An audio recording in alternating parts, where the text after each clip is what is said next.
So it's happening. I have a new mic, and Zohran Mamdani is on track to win the New York City mayoral race. And suddenly every billionaire, landlord, and Fox adjacent headline is screaming that civilization as we know it is about to end. I've seen it all this week, starting from New Yorkers' plan to flee to Florida, businesses bracing for socialist takeover, and of course, the hit, Trump threatening to cut off federal funding if Mamdani wins. So, let's break down today who Mamdani really is, what he actually stands for, and why so many powerful people are terrified of him.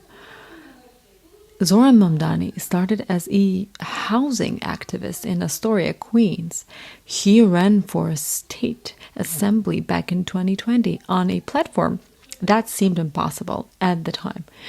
Rent justice, free buses, worker-owned co-ops, and he actually won.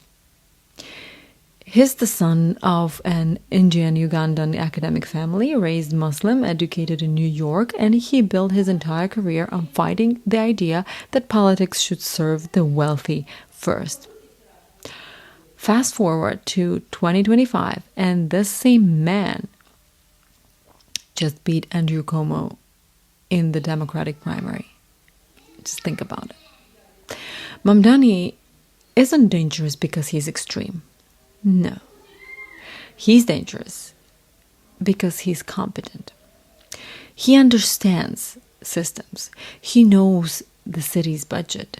And he's proposing to reallocate wealth, not print it out of thin air, but reprioritize it away from luxury development and toward working class needs.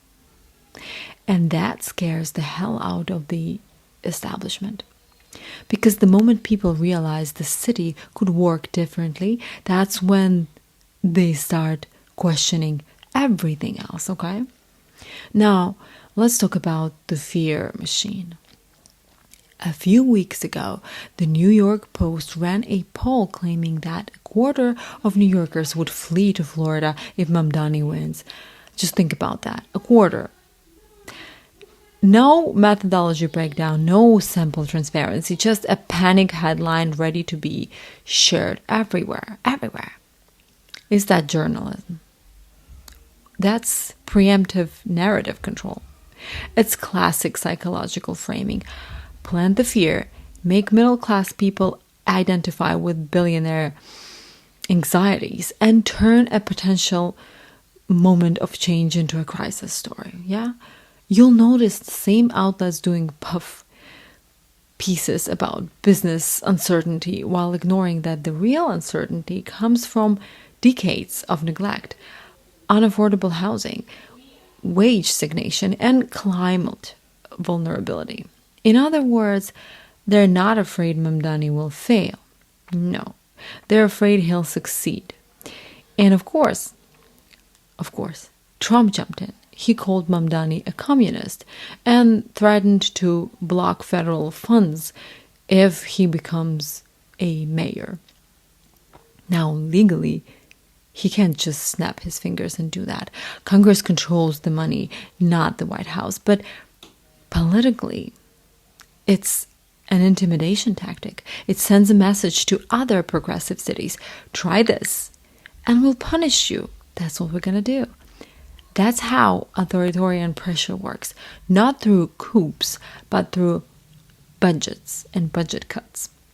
If Mamdani wins, the next year in New York could be transformative, very different. We're talking rent freezes, expanded social housing, maybe even a municipal banking pilot, and massive investment in public transit.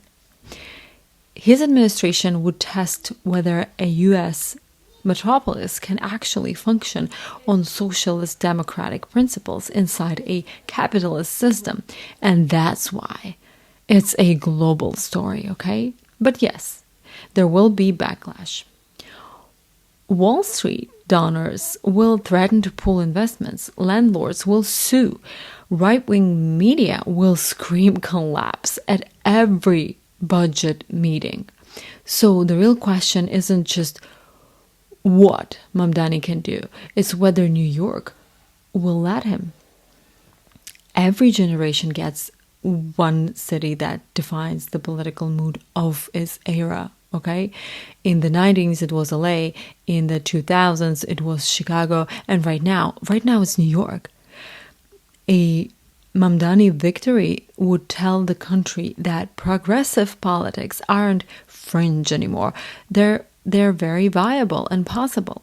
That's why they're terrified.